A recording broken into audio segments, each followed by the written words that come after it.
We have a final score. Auburn, Ole Miss, a ranked matchup, 82-59. The Tigers remain undefeated in SEC play. This is our reaction stream for this victory for Auburn. Let's break it down, the storylines, the stats, and many things to talk about from this win for Auburn over Ole Miss coming up right now.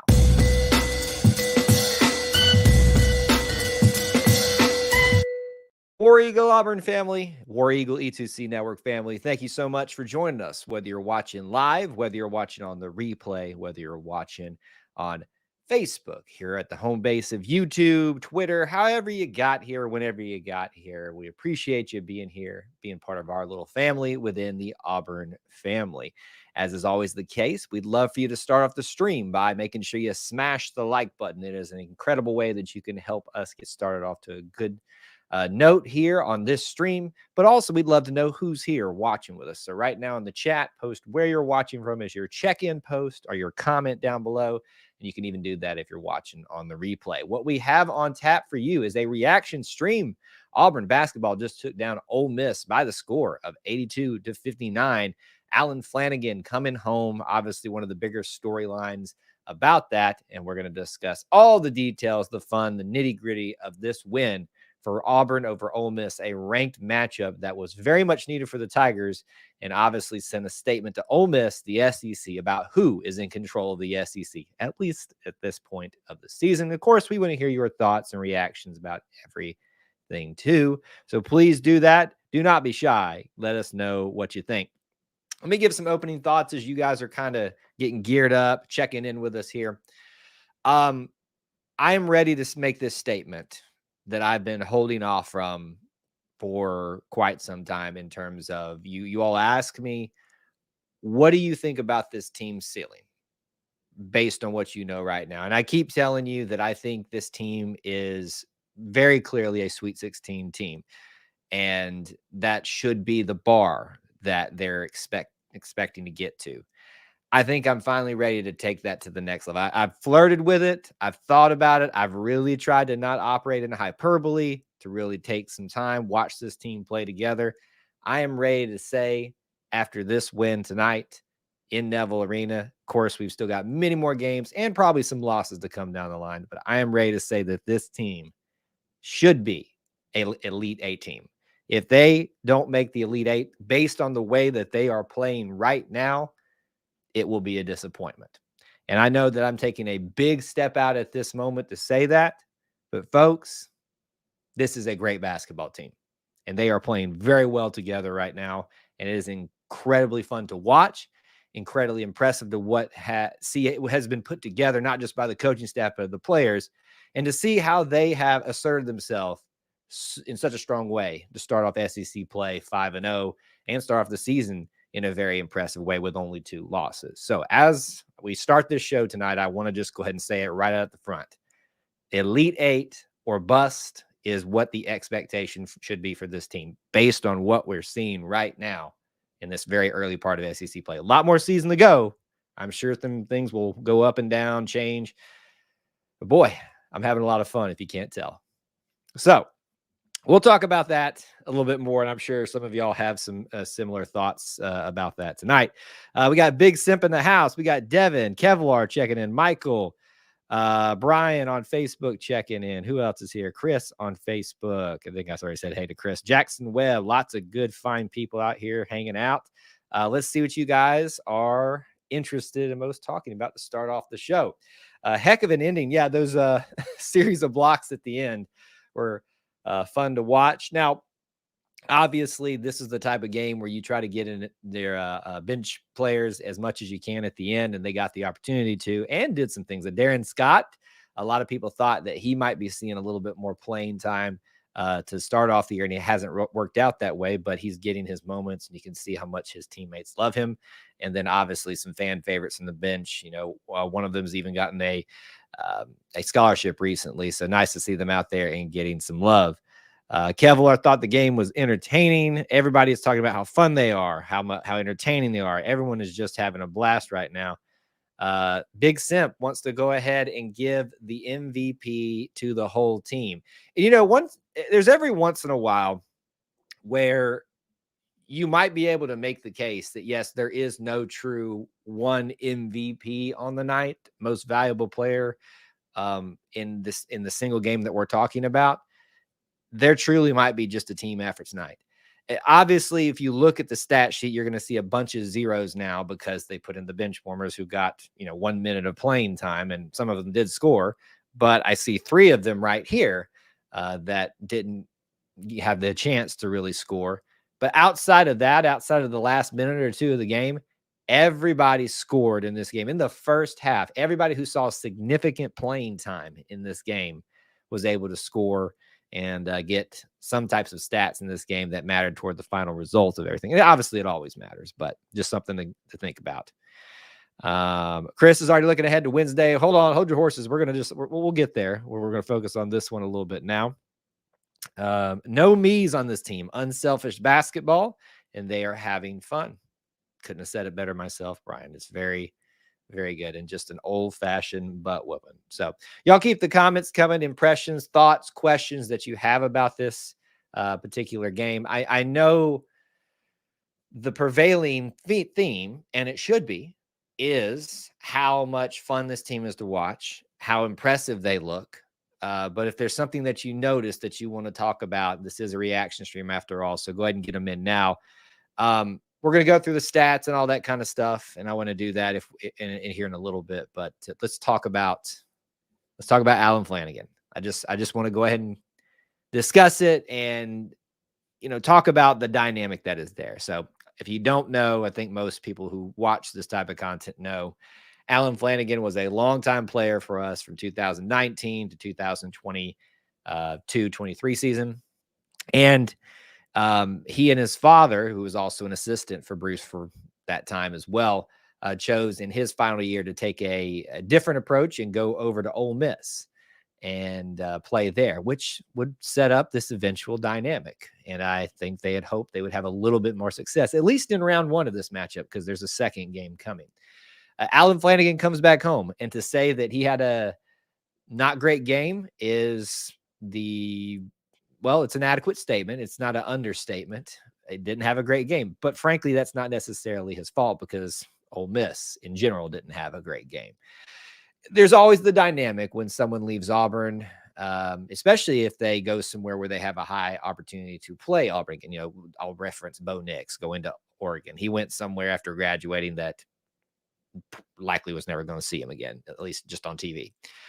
We knew Alan Flanigan was coming back, and we knew that we were going to see him twice. And so there's a lot of energy. I think probably a lot of animosity there too. And yes, the students did choose to, what I will call, lightly boo him when he got the ball and things like that. I don't know how he was received when he came out on the floor for the first time. My hope is there was a little bit of respect there because he is an Auburn graduate, but you are an opponent against us now, and you chose to go to an SEC rival. So there's a little bit of that. That's a give and take. There should be a little bit of respect, but also you got to expect that you're going to get a little bit from some other people. There was a scary moment where he kind of went down real hard. It seemed like he was grabbing his knee, and he stayed down there for a minute and thought that might not be a good thing for him for the rest of the game to come back in the way he was holding it, but he was able to limp it off and get back out there and participate. Allen had some good moments in this game, but not enough, and it wasn't enough to put together a complete game. So for he and Wes, we obviously wish them luck outside of their game against Auburn for the rest of the season, because the better they do, the better we look. Always got to think about that when you talk about these things. And Jackson brings this up. Alan Flanigan got locked up by the Berminator. We love Leor Berman. Everybody does here. I think he would also understand this statement I'm about to make, that he's not the upper echelon of the people who see playing time, but he is an incredible role player that does exactly what he's supposed to do when he comes into the game. And you got to think that when Allen saw himself locked up with him on offense, especially, that he was going to take him to the basket. And boy, did Berminator just lock him down and embarrass him. It was so good to see that. You gotta know that Allen's like, really, if I got my shot blocked by Janai, sure. If I got, run out by Aiden Holloway, he's at least the phenom of the team. if KD gets me, he's such a psychopath that he's going to get somebody. And there was that matchup at one point. But man, Leo Berman got you. And that I know that sounds like I'm dogging Leo Berman. I'm not. I'm just talking about the reality of comparing certain matchups. And Leo is one of those ones where you think, hey, man, I might have a chance. Leo locked you down, buddy. He absolutely locked you down. You know, it's hilarious to see. Berman is my man, and always much love for him. I agree. He is there's a lot of fan favorites on this team. But it was fun to watch that one. Locking down. Everybody's celebrating the Leor Berman matchup that happened to that. I enjoyed the heck out of it, frankly. So we talked about Allen. We talked about Wes. I think that's the biggest storyline from this game. Don't lose from this, that we are 5-0 and now in sole possession of the SEC with what transpired today. Alabama took a loss to Tennessee, who's arguably, Tennessee and Kentucky are up there in terms of who's the best two teams. Auburn's right there. Really want to hold that judgment until I see us play one of them to see how we match up comparatively. But we'll see. All that'll take care of itself in due time. And several other other teams lost today. So obviously going to benefit us in some fashion. Jackson asked, what did you think about the last 3 blocks? We talked about them earlier. I thought that was hilarious, incredible. Enjoyed the heck out of them. And I will be honest with you, we're getting ready for the show in the last seconds of the game. So I'm kind of half paying attention. I've got a TV up there that I play and turn off as soon as we're ready to go so we can have everything to talk about. So I wasn't like fully paying attention to them, but nice to see them get some opportunities to shine, that being the bench players. Trending, Michael says, Auburn has started on time the past few games, but seems to have a big lull in the second. Well, I thought you were going a different route. Started on time, and you mean the games have started on time? I know for a fact they haven't. If you're saying that they've started well and then got into a lull, yeah, I mean that's what happens when you dominate.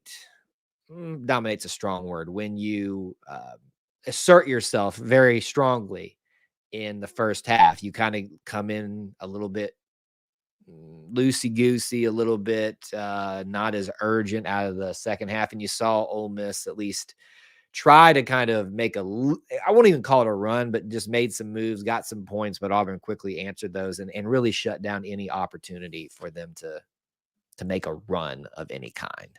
But yes, there is a lull that happens in the second half, and that's just kind of naturally how we play. Big Simp says, my KD respect grew tonight. Puts his body in harm's way all the time. He's a gamer for us or the other team. He's a gamer for us or other team. He's a stud.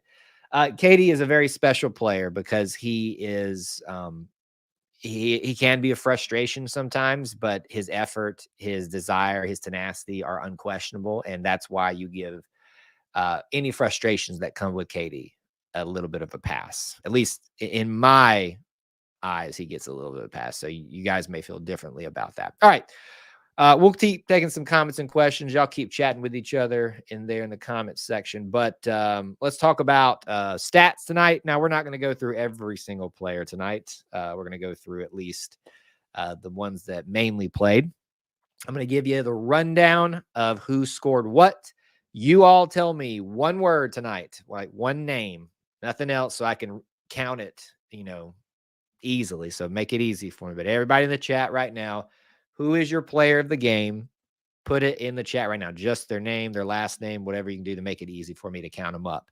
Aiden Holloway with 9. Jalen Williams with 13. Janai Broom with 13. Chris Moore with 2. Denver Jones with 5. Nice to see him get a few more baskets tonight. Katie Johnson with 8. Trey Donaldson with 3. Chad Baker-Mazar with 5. Darren Scott, well, he only had 1 minute of playing time, but he got 2. Leo Berman with 4. Janie Johnson with 6. And Cardwell with a 12 spot tonight. So all your big men are your leading scorers tonight. 13, 13, and 12. Jalen, Broom, and Dylan. I think that happened last game too. So who is your player of the game? Obviously, there's more to talk about in the stats than just what they scored, but I want to hear from you guys what you think in terms of a player of the game. I'm obviously going to have a lot of favoritism towards Jalen Williams, and boy, did he get off to a great start again tonight. The way he started in this game, I truly thought we were about to watch yet another Jalen Williams masterpiece because he just was assertive. He was confident. He wasn't selfish, but there's been times in his career at Auburn he's needed to be a little bit more selfish. He has found that balance, and I think he is comfortable with how he can play within himself and assert himself a little bit more. And so we saw that at the beginning of the game, slowed down a little bit, but Janai turned it up as he's been doing in the second half. So somebody brought it up earlier, the lull that Auburn sees in the second half. You're seeing the lull, but what's happening in that lull over the last several games? Janai even has gotten off to slower starts, but he's locking it down, becoming that dominant force down below, doing the dirty work to keep any runs, any lulls from becoming a big thing. And that's a nice recipe to have someone else be the star in the first half, and then they forget about Janai and he just goes to work. I mean, Janai had a great start to the first half of the first few games of this year in terms of numbers and stuff like that, exactly what you expected. But it's almost like since that has slowed down for him, the team has gotten better, which is really weird. And I know we're all rooting for Janai because he came back for a reason to go to the NBA. But for me personally, what his change in the way that we're seeing him produce in the game is affecting this team, I mean, I'll take it. As much as I want to see Janai be rewarded for coming back, which is a rare thing to see these days with the transfer portal and going to the draft or whatever. I'm liking it. And I think a lot of you would agree with that too. We've got votes for Cardwell, Darren Scott. Okay. You want to see more of Scott? Well, we all do, but I think it's hard to find time when you're already squeezing in 11 players. Cardwell for MVP. So we got basically all Cardwell votes right now. And, look, I'll take that. If y'all want to pick him as the player of the game, because he definitely was an energy guy. One of the great things that they harped on the broadcast tonight was Cardwell's vision as a big man. Not only is he producing statistically, but a lot of times big men will get that rebound off a missed shot and want to go straight back up. He's already looking for that outlet pass. And if you do that enough, they're going to start shading off of you a little bit on those rebounds, anticipating you do that, and it's going to open up for you to lay it back in or dunk it back in. So Cardwell, I'm fine with the pick tonight. Jalen asserted himself in the first half. Janai asserted himself in the second half. Cardwell probably had the most complete game of all the big three tonight in terms of scoring. So I think this is one of those nights where you can definitely give Cardwell the nod in terms of MVP for the game or most valuable player of the game, however you want to categorize that. A lot of people still voting Cardwell. Big Simp says Broom needs to chill now. His NBA stock is solidified, and Bruce knows that and will not put him in any harm's way. I would disagree a little bit, Big Simp. I don't think he needs to chill. I think what would be nice is for him to kind of fit nicely into what's happening right now, what I was just describing earlier with the trend of him asserting himself in the second half and not really trying to do too much. But when push comes to shove and we start playing the Tennessees, when we start playing the Kentuckys, and see some of these other SEC teams we haven't seen yet, maybe him having a lockdown moment or two would be nice. But I understand what you're getting at there. Other stats this evening. I was trying to think if there's anything else important tonight in terms of individual stats to point out. Everybody who played significant minutes saw no less than 10 minutes of playtime, and that's Lior and Chad. Chad Baker-Mazara only got 14 minutes of playtime tonight, which is interesting, as he's been a lot of people want him to start over Chris Moore, but if you watch the game, you'll understand why Chris Moore starts and Chad Baker-Mazara comes in later. One of the things I'll say to that point, and we talked about this on X, is if you watch the Trey Donaldson, Dylan Cardwell dynamic that's happening, the rapport they have, that because they're part of that second platoon that comes in 5 for 5. usually. And it's not just that connection, but that's a good example of right there where people have the argument, well, this person should be starting or this person should be starting. Starting doesn't matter when you're playing like this. They have got so much flow with these two different platoons that you don't need to mess up a good thing. So I get that it's fun to talk about, well, this player should be rewarded in starting. Sure. But if you got a good thing, don't break it. Don't try to fix what isn't broke, in my opinion. Anna talks about it, the depth. 8 players with a 3-pointer. That's amazing. I hadn't even looked at that one yet. And I see a lot of you are wanting to talk about some of the stats tonight. It's the team stats. So let's go look at some of the team stats.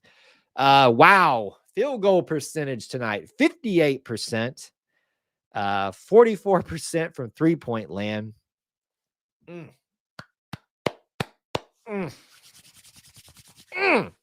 Folks, y'all know how much I like free throws.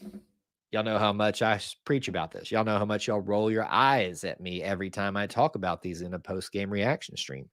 91%. 91%.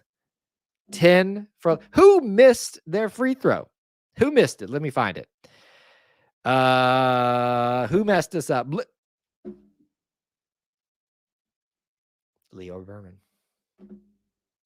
Leor, come on now.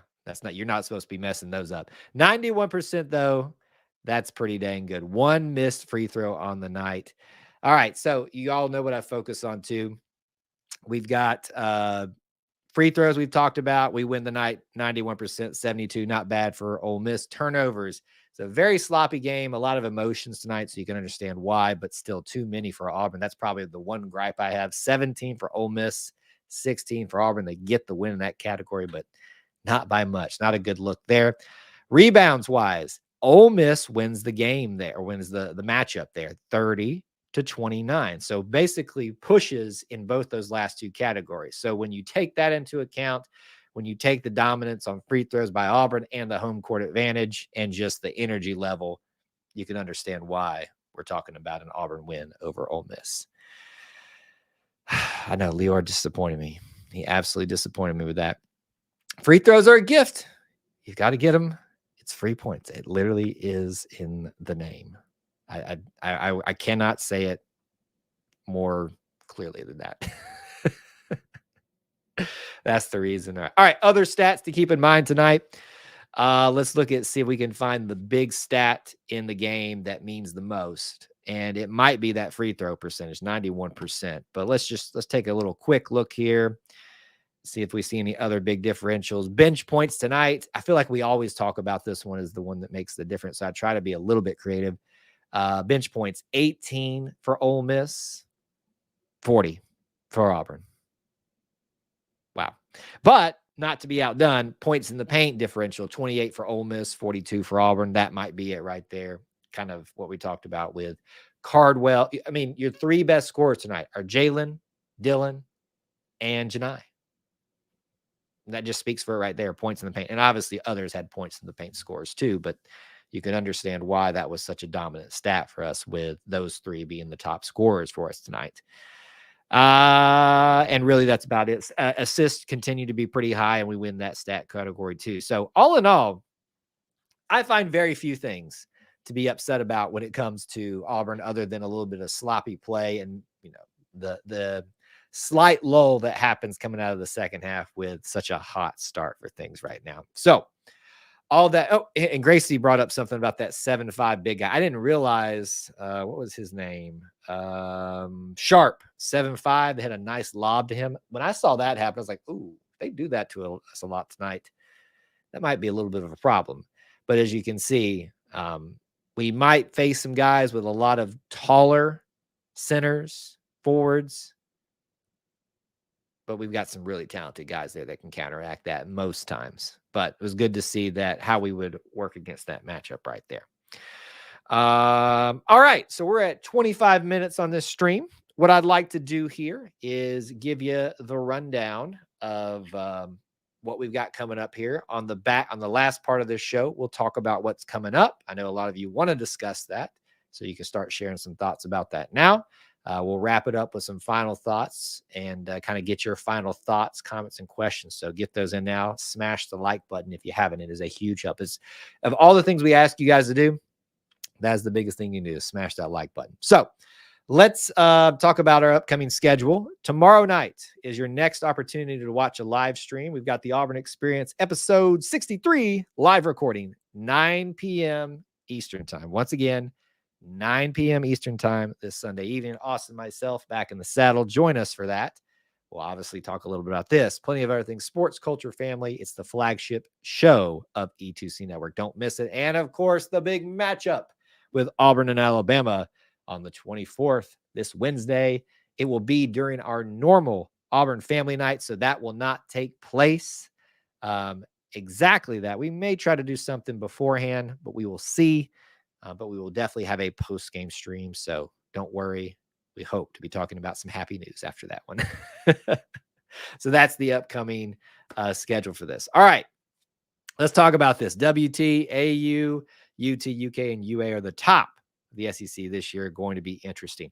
I would, and I'm not just saying this because I'm an Auburn fan, but I would knock Alabama down a little bit. And I kind of talked about this a little bit last week.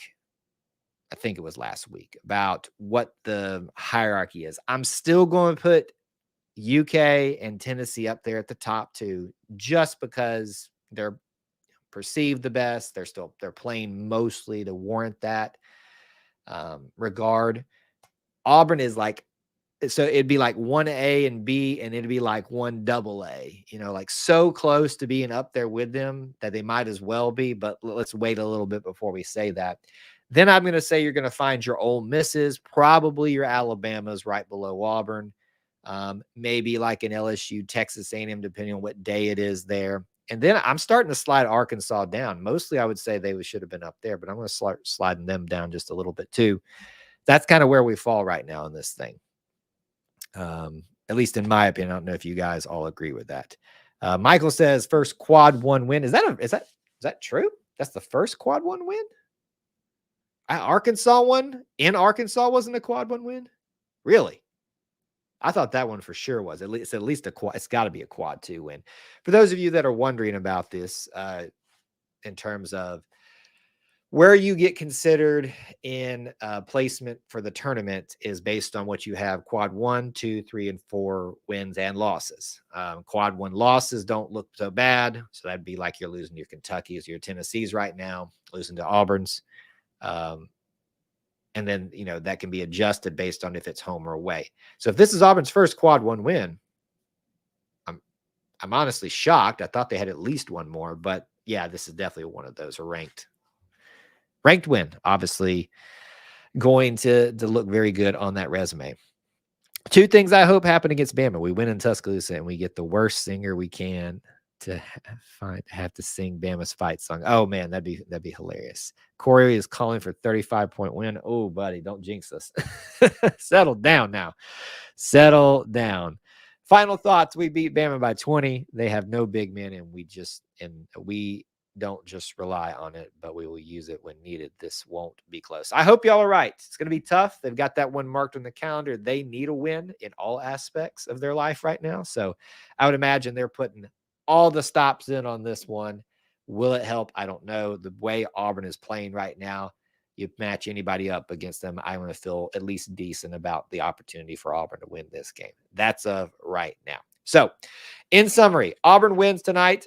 82-59, nearly, very nearly, well, I guess not nearly, about, was that 27 point win tonight? Pretty incredible victory for Auburn over a ranked opponent, quad 1 win, all of those things. Alan Flanigan comes home. Wes Flanigan comes home. Not a great showing for him on the court or for the coach coming back. But I hope that in time after they finish up their Ole Miss time that we'll welcome them back with arms. But right now they are part of the enemy. And unfortunately, that kind of comes with the territory. Happy that Auburn is 5-0, ready to keep moving forward and hopefully keep this trend going as we seize control of the SEC with many, many more challenges coming up. Thank you guys so much for tuning in with us. Hope to see y'all tomorrow night. If you're watching live, you can know this. Tomorrow night, Sunday evening, 9 Eastern time for the Auburn Experience podcast live recording. But until I talk to you all again, thanks for being here, and War Eagle.